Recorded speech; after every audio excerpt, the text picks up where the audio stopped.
Buenos días a todos que nos ven. Bienvenidos a otro panel de FIS 21. Agradezco a la organización por la invitación. Es un placer y un honor participar en esta edición. Felicidades a José Vilar, que es el creador de FIS.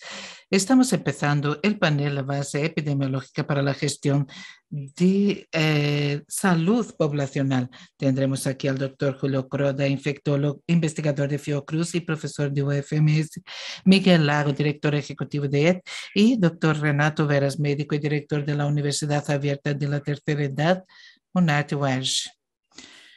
La palabra epidemiología viene de las palabras griegas sobre, demos, personas y logos, que significa el estudio de. En otras palabras, la palabra epidemiología tiene sus raíces en el estudio de lo que pasa con la población. Según el diccionario de la epidemiología de Oxford, epidemiología es el estudio de la distribución de determinantes de estados o eventos relacionados con la salud en poblaciones específicas y la aplicación de este estudio al control de problemas de salud.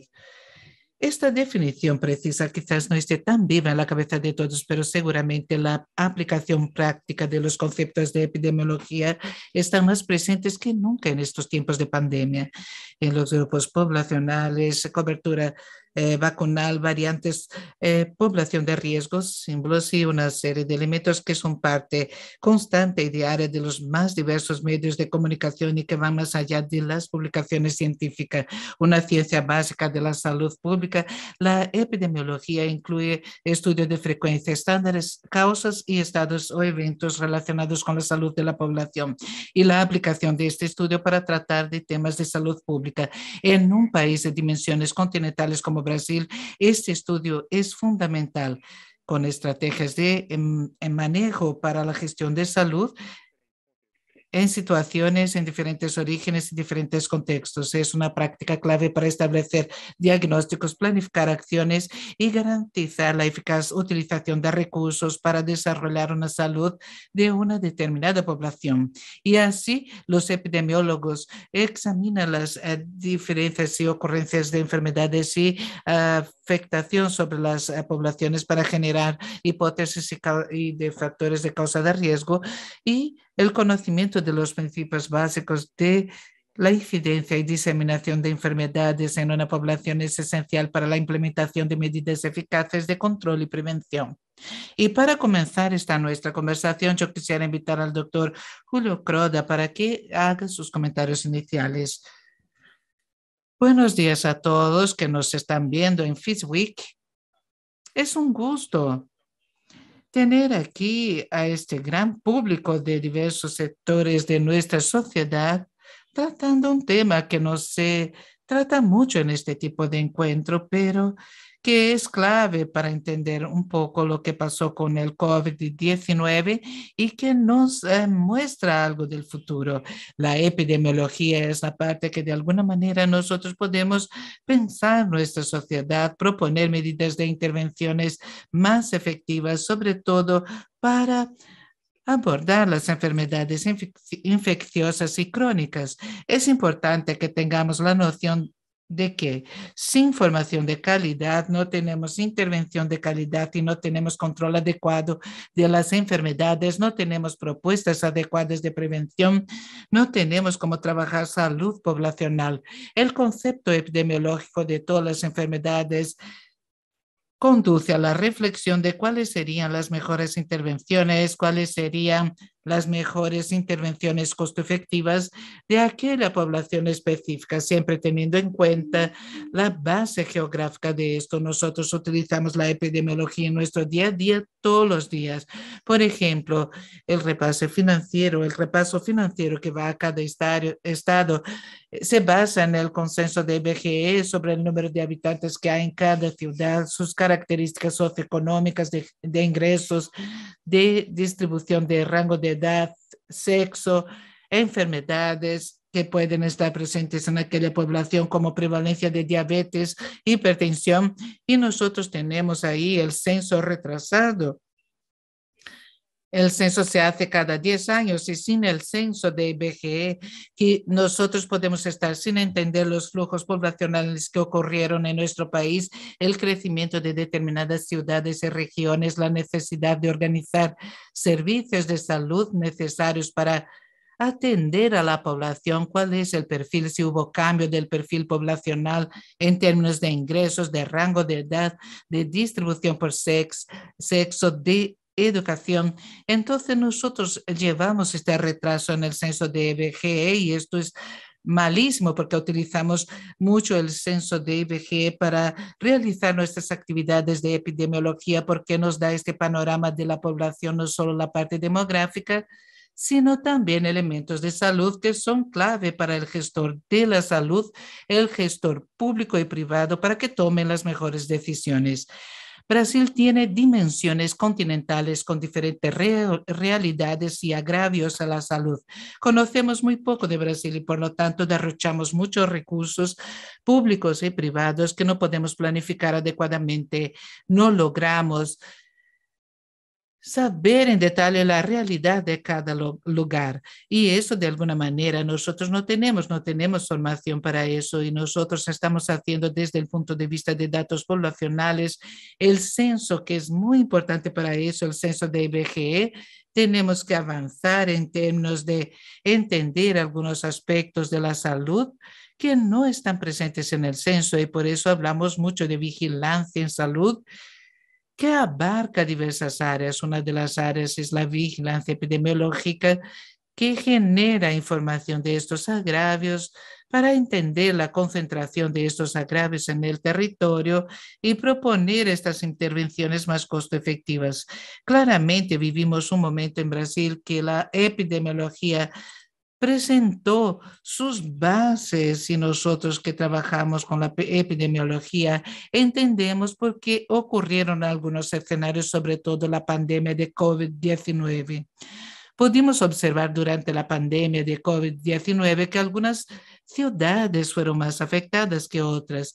Algunos estados tuvieron mayor impacto de la pandemia, mayor mortalidad para cada 100,000 habitantes, más necesidad de estructuras hospitalarias. ¿Y por qué esto ocurre? Un ejemplo claro es la distribución de camas en el país, camas de terapia en el país, sobre todo en la región norte. Hay una falta de profesionales médicos del área de la salud en esa zona del norte y esto proporciona una oferta desigual de servicios, servicios de asistencia de salud y de alguna manera genera una consecuencia. La consecuencia en la pandemia del COVID-19 fue esta tragedia que vimos en muchos estados de la región norte y sobre todo Manaus.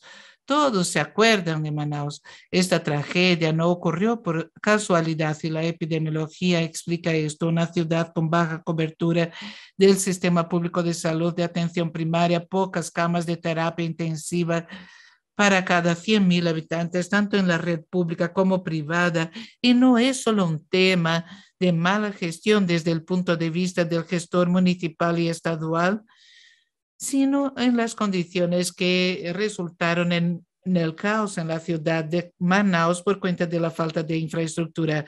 Cuando comparamos con los datos del sur, sobre todo en Sao Paulo, se puede ofrecer un número muy relevante de camas de terapia intensiva o de UCI y por lo tanto hubo una gestión más adecuada de la crisis y se pudo limitar algunas actividades, de alguna manera se puede impactar menos en la economía. Por eso es muy importante que nosotros entendamos que la epidemiología es la base de todo y tenemos que prepararnos para el futuro, para las nuevas pandemias y prepararnos para los cambios demográficos que vendrán en Brasil.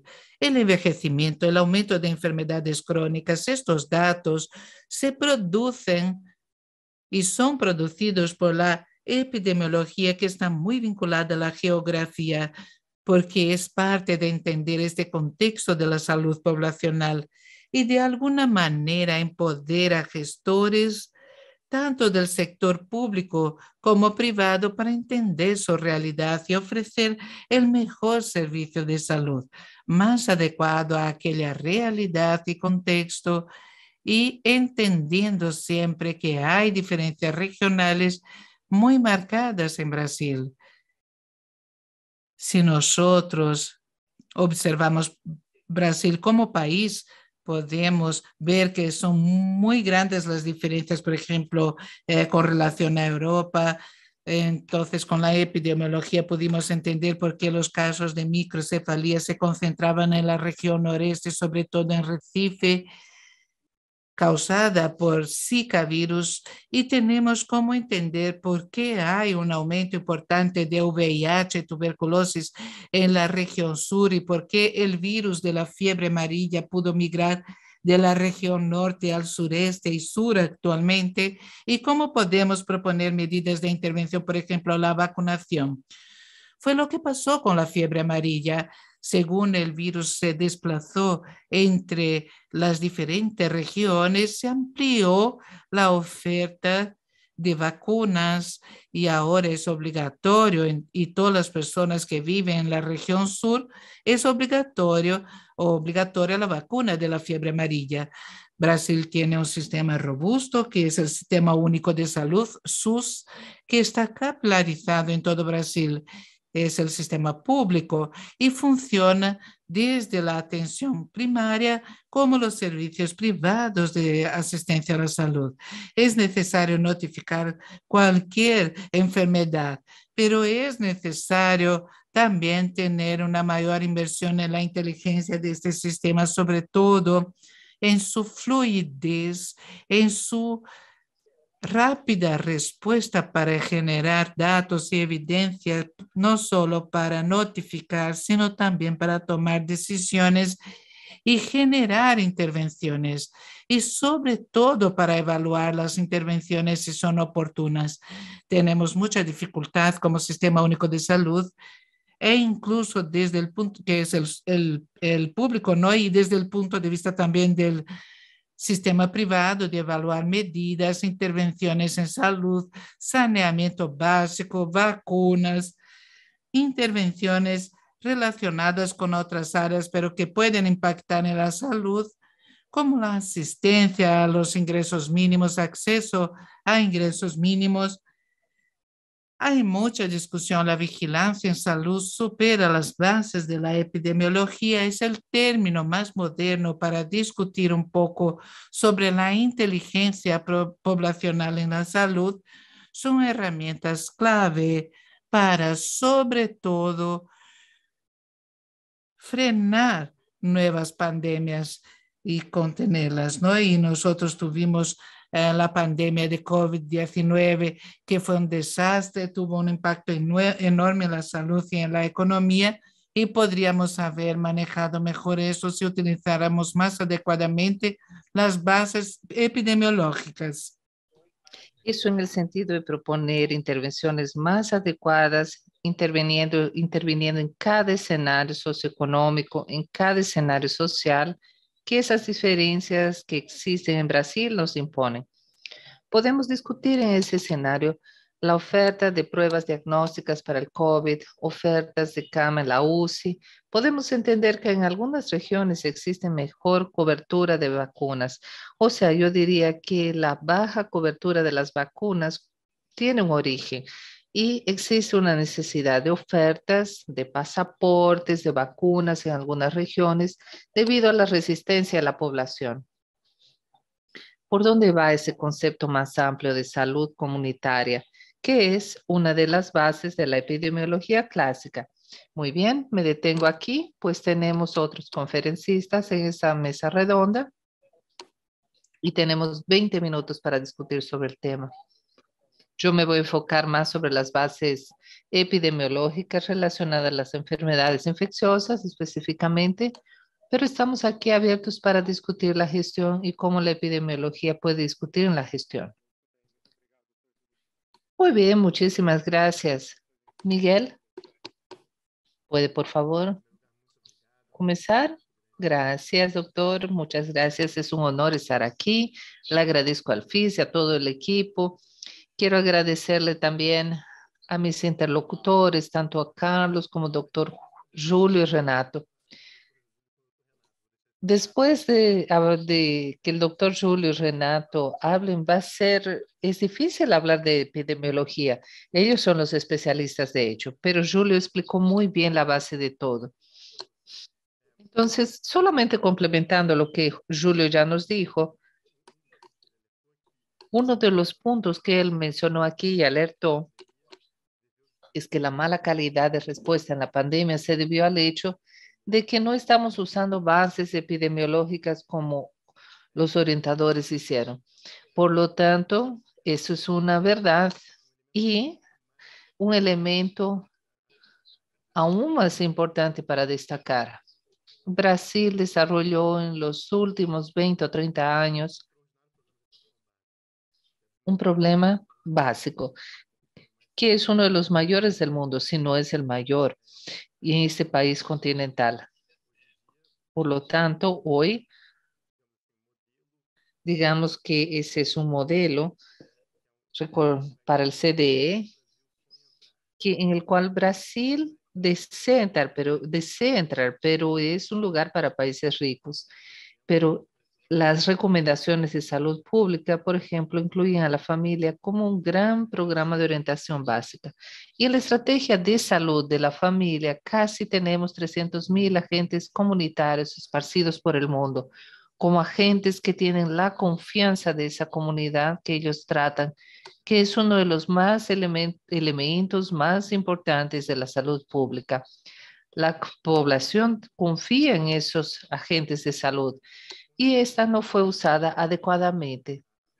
O sea, en aquel momento, claro, era muy difícil tener todo en aquel momento y Brasil, por ser un país en vías de desarrollo, cayó en esa trampa, cayó en la trampa de las grandes desigualdades de la salud global.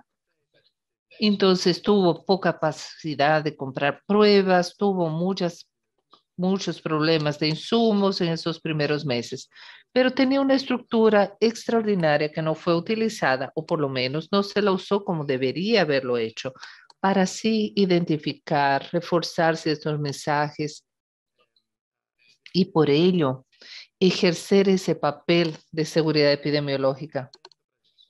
Yo creo que eso es una alerta para nosotros. Tenemos condiciones de hacer vigilancia epidemiológica mejor de lo que hemos hecho, porque tenemos una base extraordinaria y tenemos que tener orgullo de eso. Tenemos un sistema capilarizado, no es para cualquiera, para un país continental, como el doctor Julio mencionó. Creo que ese es el primer elemento. El segundo elemento es que nosotros vemos una serie de cosas y la manera en que la salud está organizada en Brasil y la gestión de la salud pública, cómo está organizada, es a partir de una mirada administrativa política y no a partir de las bases epidemiológicas o de una lógica de salud, de hecho.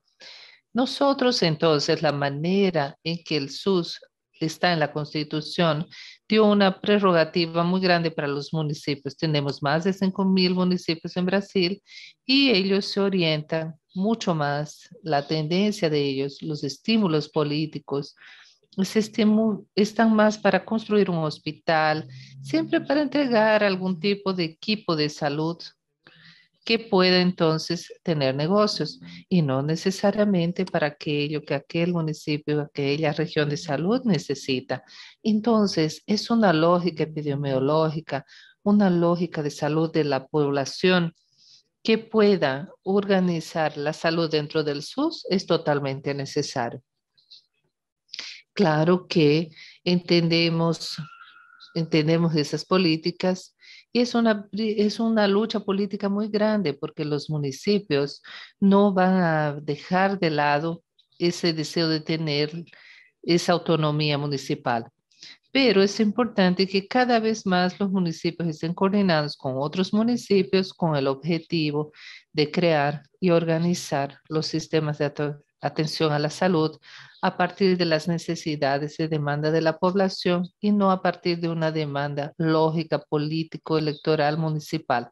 Ese es un papel aún para los gobernadores para que puedan ejercerlo. Por ejemplo, en Espíritu Santo, en la época que Ricardo de Oliveira era secretario de la Salud entre 2015 a 18, fue posible organizar mejor el sistema y fortalecer las regionales de salud, un diálogo intermunicipal. Y eso es posible, pero exige trabajo, existe liderazgo político. Entonces creo que mi principal mensaje es este, que deberíamos aprovechar lo que tenemos, lo que ya existe, para hacer esa visión epidemiológica mejor y fortalecer políticas de salud con base en ello.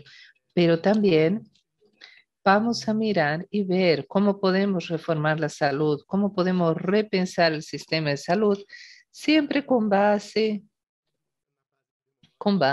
en la base epidemiológica, mucho más que en la base administrativa y política. Esa sería mi introducción para que así sigamos discutiendo juntos. Gracias.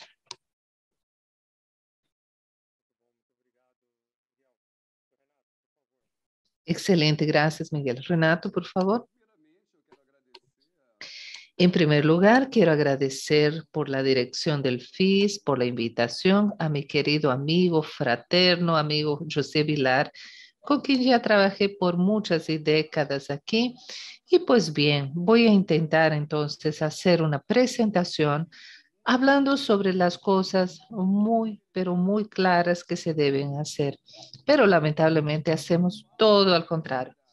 Eso es muy bueno porque se refiere al tema del modelo, de las bases operativas en un sistema mucho más eficaz. Y la epidemiología, claro, es fundamental.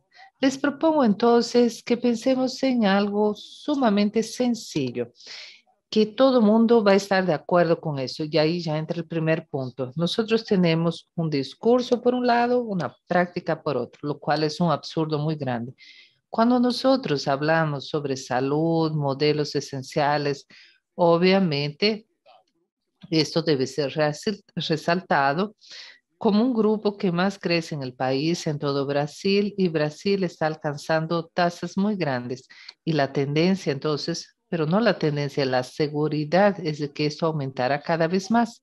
Si nosotros pensamos de una manera muy sencilla, si pensamos en un gran salón, nosotros ponemos por un lado del salón 100 personas entre 85 y 95 años.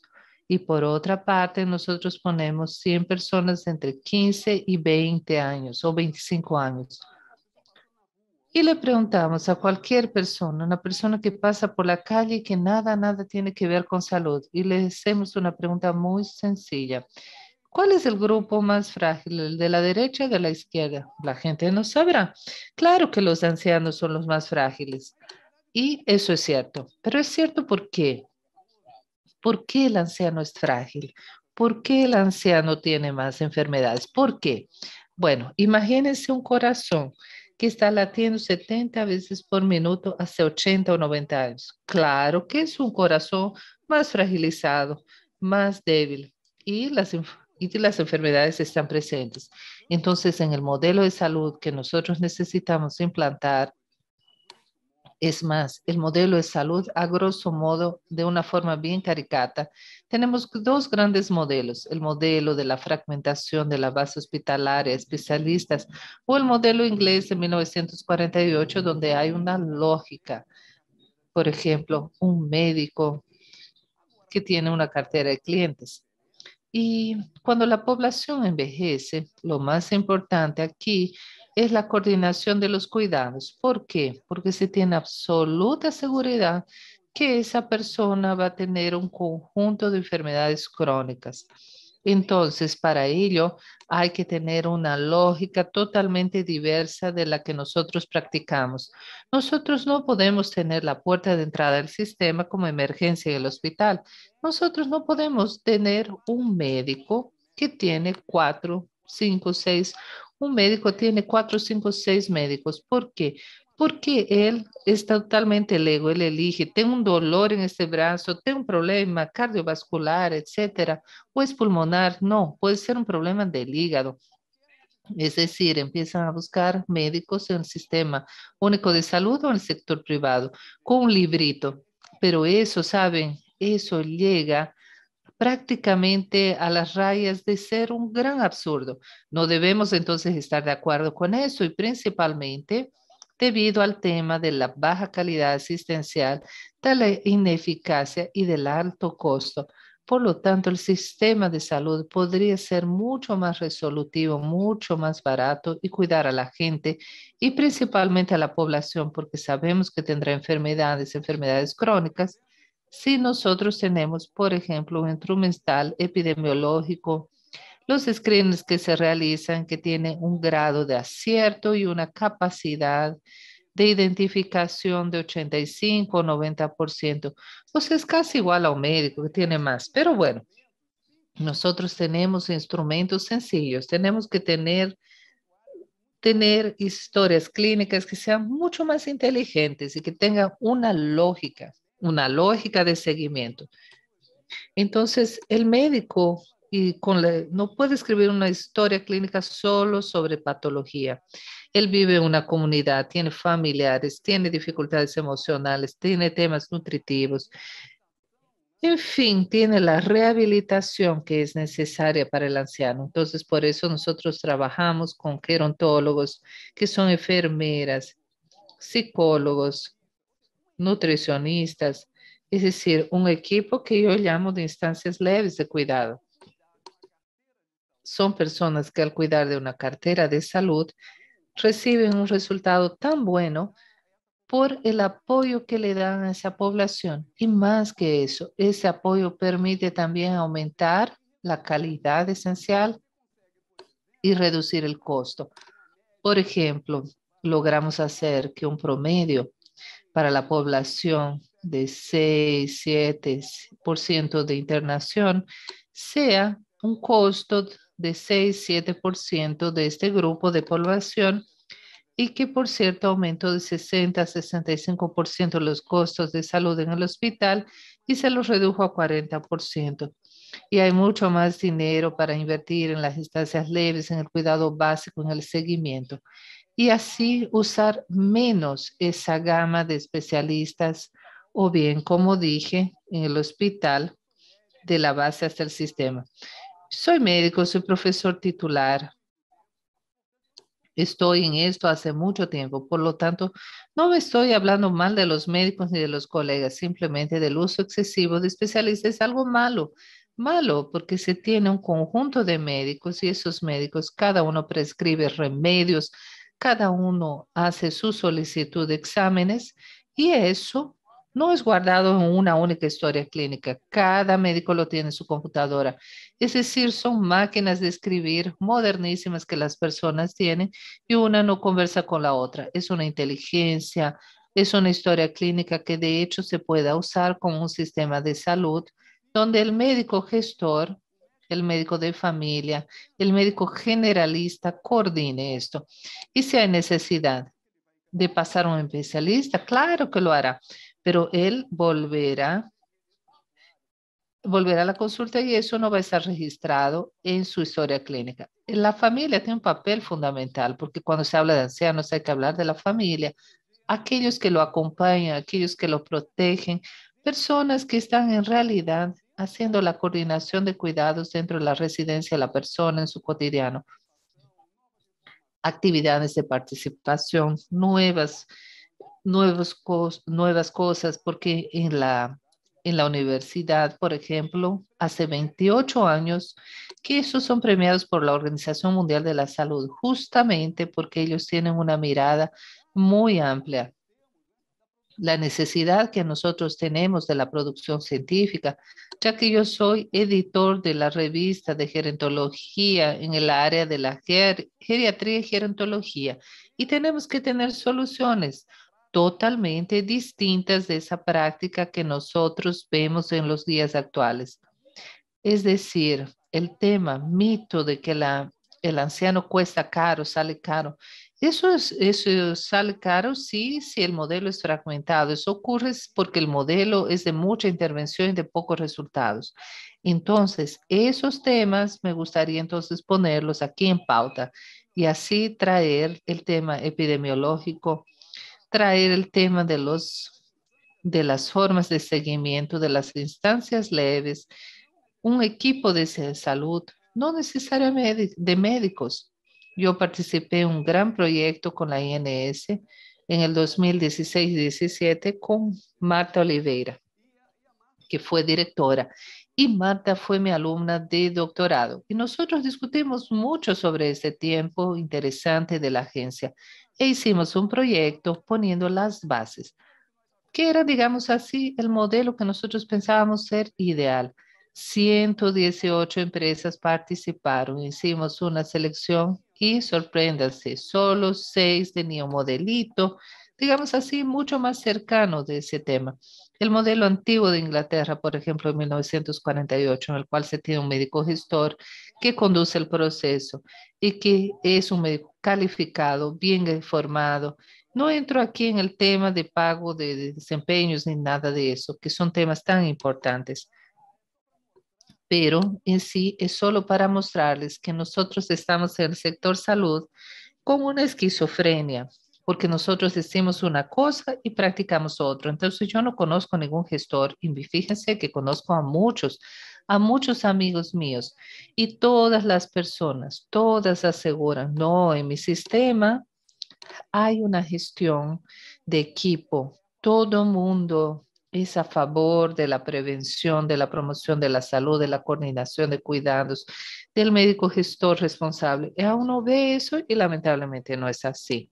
Yo pienso entonces que ese es un punto en el cual yo me baso de forma muy intensa y es necesario. El tema del envejecimiento ocurre, ya no va a ya no se va a revertir. Brasil no va a ser el país de los jovencitos. Las prácticas de salud tienen que cambiar y nosotros en Brasil tenemos que cambiar nuestro modelo de salud que es ineficaz y para el anciano es totalmente descalificado porque deja al anciano que tiene muchas enfermedades crónicas totalmente perdido como un peso para la familia. Y el gran problema es que todo el mundo quiere vivir más, pero quieren vivir más con salud, con calidad de vida y participación. Quieren pasar de los 60 años, llegando a los 90, yendo todos los días al médico con su carpetita de exámenes realizados y un número altísimo de médicos por un costo altísimo, es justamente lo que nosotros que tenemos que evitar y luchar contra eso. Por lo tanto, me quedo aquí por mi charla. Disculpen mi vehemencia, pero es que como estoy en este mundo de la gestión, del envejecimiento ya hace 28 años y además de estar en la Organización Mundial de la Salud, etcétera, pues realmente hago muchos trabajos en otros países sobre eso. Y entonces solamente para concluir, quiero decirles que en Holanda, Marta está haciendo un trabajo aquí en Brasil que se llama LAR con una empresa y ella está pensando incluso en no tener médicos, pero solamente para ver que la coordinación es algo importante. Es el cuidado tiene que ser intenso, las familias tienen que ser incorporadas, es decir, todo aquello que nosotros hacemos. Disculpen haberme prolongado en mis 10 minutos. Vamos a las preguntas ahora, si es que las hay. Pues si incentivé alguna manera de planteamientos. Excelente, doctor. Y la energía y la vehemencia, como dijo usted, es muy importante para poner en práctica estas cosas y para hacer cambios necesitamos esta energía y esta convicción. Vamos a las preguntas. Yo sugiero comenzar por el doctor Julio. Doctor Julio, usted habló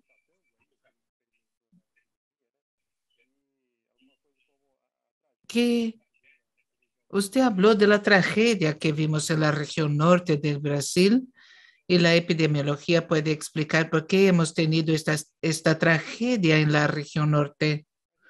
Y le pregunto, ¿podremos evitar eventualmente una segunda tragedia en una nueva pandemia, en una nueva situación? ¿Y qué necesitamos para hacerlo? Carlos, excelente pregunta. Gracias por la oportunidad y este tiempo de poder aclarar este tema específico. Ahora que tenemos una vacunación masiva, efectiva, la población se está adhiriendo. En Río de Janeiro hay una cobertura vacunal muy elevada en todos los rangos de edad y se podrá alcanzar una cobertura vacunal para la inmunidad de rebaño en los próximos meses y tenemos que reflexionar sobre lo que hicimos bien o lo que hicimos mal. Despolitizar este debate, entender que la responsabilidad es de todos en la gestión de la crisis, entenderlo con los datos epidemiológicos. Es la base epidemiológica que nos hará entender por qué ocurrió esta tragedia, cuáles son los indicadores que lo justifican y cómo es que podemos prepararnos mejor para el futuro. En Brasil tenemos un sistema buenísimo que es el Sistema Único de Salud, el público, que es maravilloso, capilarizado con base en el territorio, la atención a la salud. Hay una cualidad de nuestros datos, podemos mencionar lo que tenemos Estados Unidos, por ejemplo, tiene dificultad para ofrecer datos agregados desde el punto de vista epidemiológico, combinando casos, hospitalización y óbitos para COVID y la vacunación. Y cada estado tiene su propio sistema de notificación de informar a la población y Estados Unidos tiene dificultad de generar datos agregados y hacer este análisis de manera sustantiva.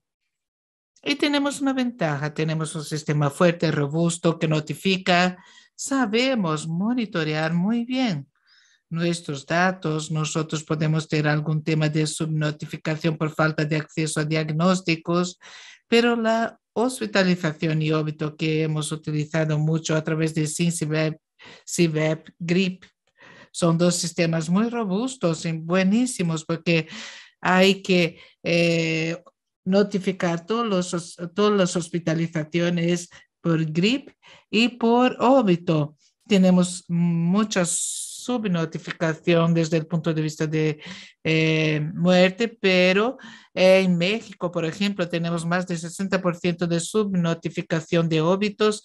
India también, que tienen un número altísimo de subnotificación de óbitos, así que nos falta, nosotros tenemos un buen nivel, pero nos falta un buen modelo para manejar estos datos de salud pública y nuestros modelos de seguridad, que es la epidemiología para el gestor, tanto desde el punto de vista municipal, estadual o federal, utiliza poquísima inteligencia y poquísimo las herramientas actuales, modelados automáticos para prever situaciones futuras y entender el impacto de una crisis económica que estamos viviendo en la condición de vida de la población y proponer intervenciones y monitorear a través de la vigilancia, salud y la epidemiología estas intervenciones. Muchas veces los gestores municipales dicen, yo voy a expandir mi programa, por ejemplo, de pruebas de tuberculosis. Es excelente, es una enfermedad que está concentrada en la población más vulnerable. ¿Qué hacen? Ellos ponen en todos los barrios, no entienden que en algunas ciudades la principal población es la población privada de libertad y deberían enfocarse en esta población. Tenemos muchos casos de tuberculosis, de dengue, hacemos un manejo que está vinculado a la realidad local porque no se utilizó las bases de la epidemiología para analizar el dato y entender la propuesta más costo efectiva, se pierde el dinero y no se alcanza el objetivo. El SUS históricamente siempre ha tenido una buena recolección de datos, de información, de notificación. Podemos monitorear las enfermedades, pero todavía falta progresar. Y sabemos que algunos países que tienen un sistema de salud fuerte como Inglaterra progresó en la evidencia. PHE toda semana publica un informe con modelado matemático, un análisis robusto desde el punto de vista de proponer intervenciones para el gobierno, y aquí nosotros tenemos mucha dificultad de actuar de manera inteligente con los datos que tenemos si son robustos.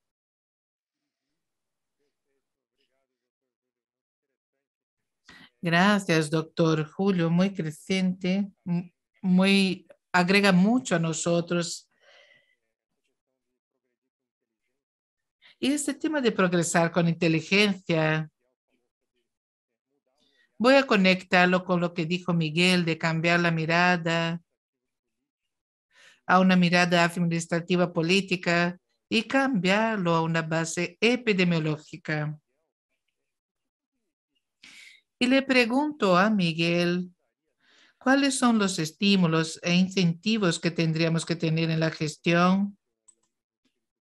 Y usted estaba comentando lo que pasó en Espíritu Santo, en una determinada administración, y qué podemos hacer para que esta base de datos epidemiológicos, esta información con inteligencia, se pueda utilizar de manera efectiva y sobre todo proactiva, y no simplemente para explicar lo que pasó, sino actuar para evitar situaciones degradantes. Gracias por la pregunta.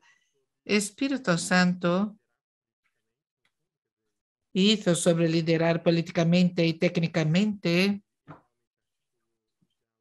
De hecho, se articuló el diálogo intermunicipal entre las decenas de municipios del Estado, de diferentes partidos, pero el elemento fundamental es que el gobierno del Estado siempre tiene el presupuesto como una buena contrapartida. Yo sé que una de las estrategias allí fue localizar y distribuir diversos equipos de salud del gobierno estadual para organizar estas regiones de salud. Yo pienso que esto sirve para los gobiernos estaduales, pero es necesario presupuesto. Y el SUS, aunque es el sistema público más ambicioso del mundo, que ofrece salud gratuita integral a toda la población, pero es de los que menos invierte en salud pública. Si nosotros tomamos los datos comparados, Brasil invierte 3,8% de su PIB en salud pública. Esto no es nada, es un poquito más que Venezuela, que no tiene un sistema universal de salud. Nosotros tenemos CTH, España, por ejemplo, es casi, si vemos España, 7%, Reino Unido, 8%, Alemania, 11%. Son países con una población mucho más pequeña, pero que dan la verdadera importancia a la salud pública al asignar una gran parte de los recursos de la sociedad a eso. Tenemos entonces el tema del financiamiento, de la financiación de SUS, que es un problema crónico de este sistema.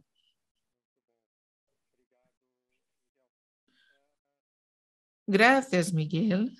Doctor Renato, en cuanto a los elementos que son trampas o problemas del sistema actual sobre el tema de la ficha médica, que no puede ser solo para la patología, y el tema de los hospitales como gran centro, y a veces no se tiene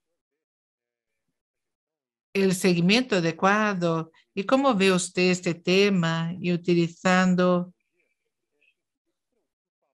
este tema? ¿Qué preocupa más a usted sobre el sistema actual y los incentivos actuales y eventualmente esta perversidad que hay en este diseño?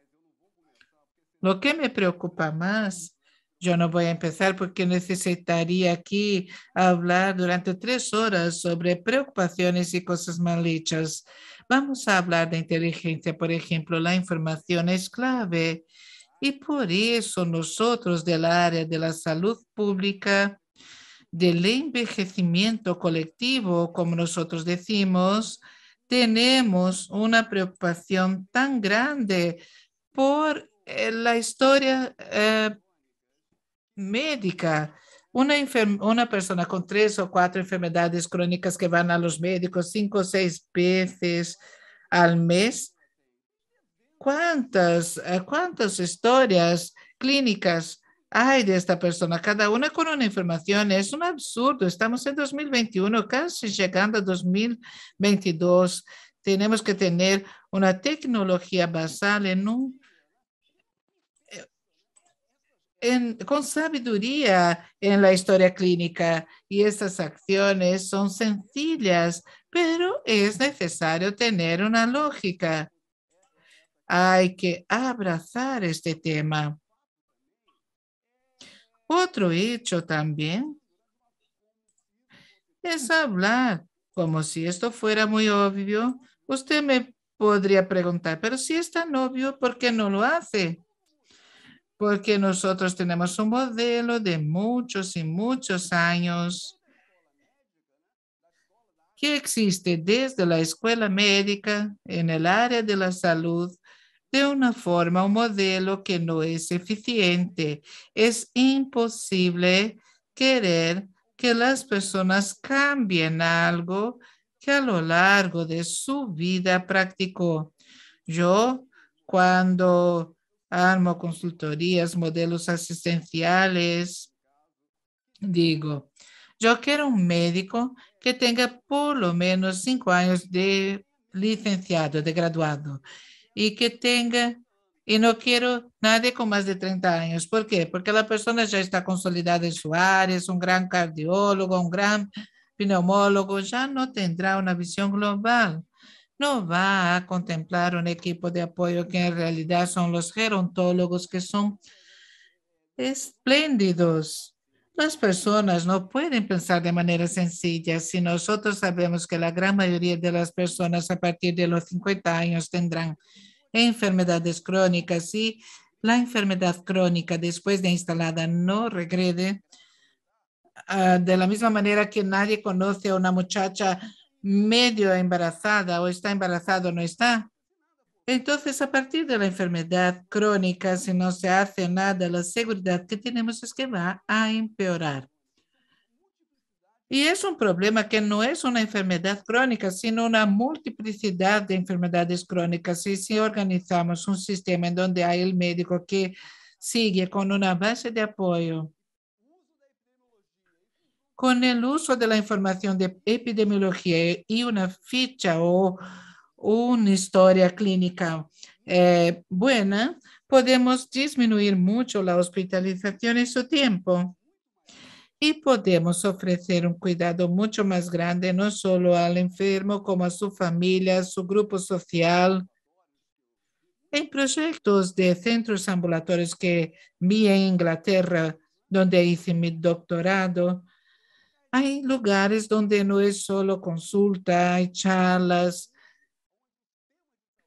Es un club de salud en donde los temas de salud se realizan de manera placentera, relajada. Allí se establecen relaciones afectivas, de conocimiento de las personas de su área, sobre todo en los países europeos fríos.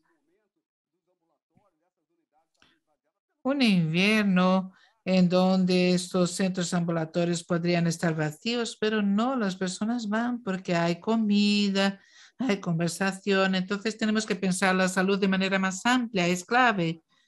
Claro, con una población enorme como tenemos a partir de los 50 años, si dejamos a varias personas en la cama del hospital con sufrimiento, esto trae muchos problemas a la salud.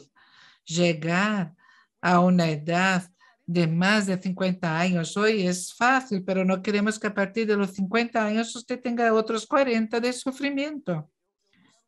Hay que cambiar.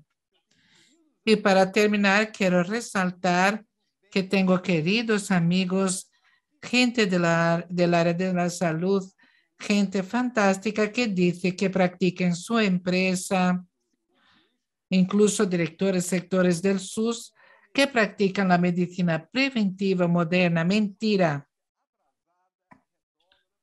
Tenemos una práctica retrasada, retrógrada, de base hospitalaria, muchos medicamentos, muchas pruebas y muchos especialistas.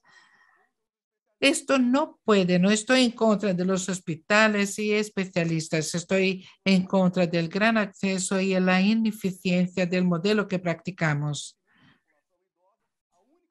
Y con el crecimiento de la población anciana, la única seguridad que tenemos es que el próximo año será mucho peor que este.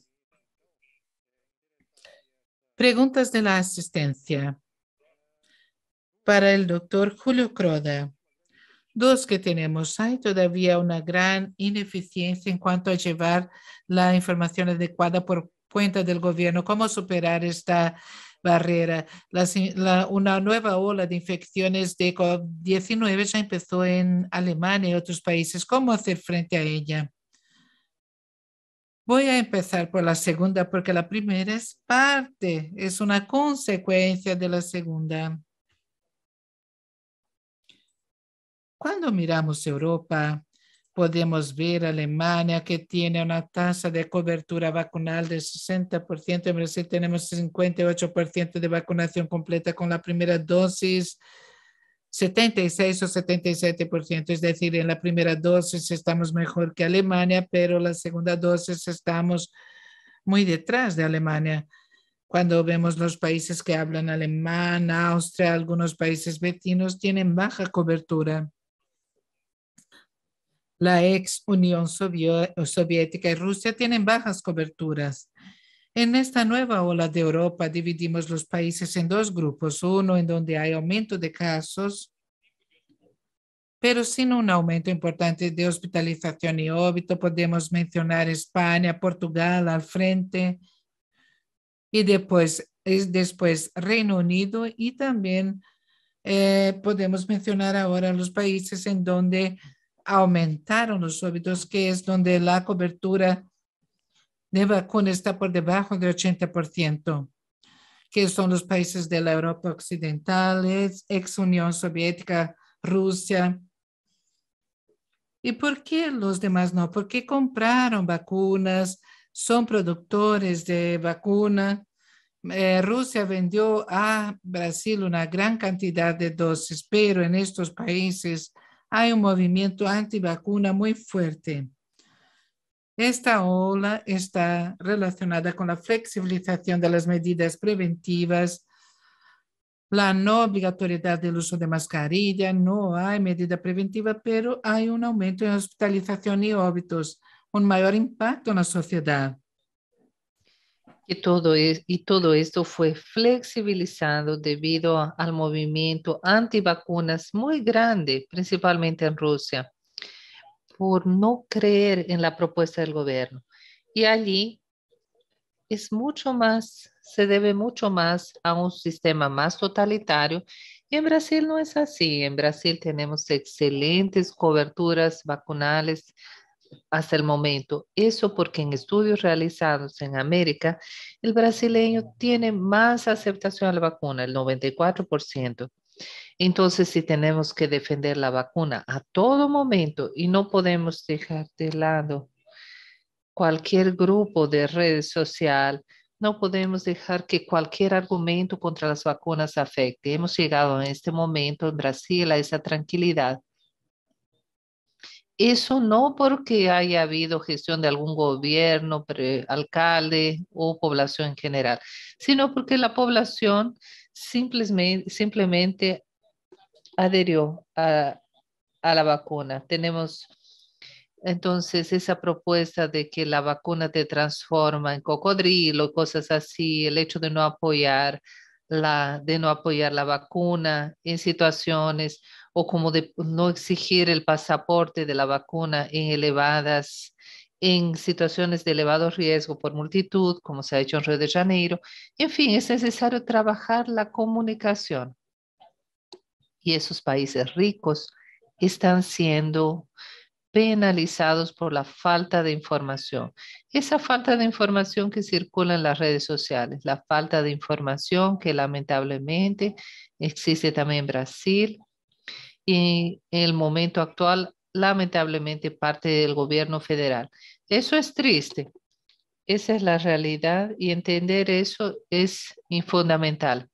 Menos mal que la población brasileña rechazó ese tipo de argumentos, rechazó ese movimiento antivacunas, se está vacunando y está teniendo mucha adhesión a la vacuna y más. Estoy feliz por estar avanzando, por tener esperanzas y espero que así siga y que podamos vacunar a nuestros niños también y asegurar esa vacuna colectiva y hacer que haya reanudación de empleos y de actividades. Excelente. Gracias, doctor Julio. Bien, nosotros ya estamos casi llegando al final del cierre de nuestro panel.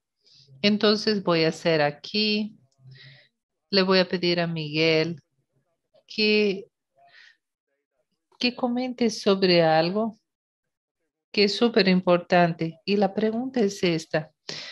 ¿Cuál es la falta que hace una base única público-privada integrada a las informaciones médicas para hablar sobre datos actuales? Es un tema de política pública, Miguel. Sí, es súper importante. Tenemos sistemas de información sofisticados que pertenecen a los pacientes y no a las empresas o gobierno. Eso es fundamental. Sin embargo, es difícil tener esa penetración técnica y también administrativa y de difícil implantación política. Estados Unidos gastó muchísimo dinero en la administración dando una historia clínica unificada y que no funcionó. Estonia tiene un caso de éxito, Australia también tiene un caso de éxito, pero en todos casos es mucho menor que el nuestro. Entonces creo que esa pregunta es perfecta porque podríamos entonces así mejorar. Por lo tanto, ya nos pasamos 20 segundos de nuestro plazo, pero tuvimos un debate tan provechoso. Por eso les agradezco mucho al doctor Renato, a Miguel, les agradezco a Julio, y gracias a todos ustedes por sus preguntas, por haber estado presentes, escuchándonos y participado en este debate tan importante para ahora y para el futuro. Gracias, un excelente día, un excelente evento y nos vemos en una próxima ocasión. Gracias. Hasta luego. Chao, chao.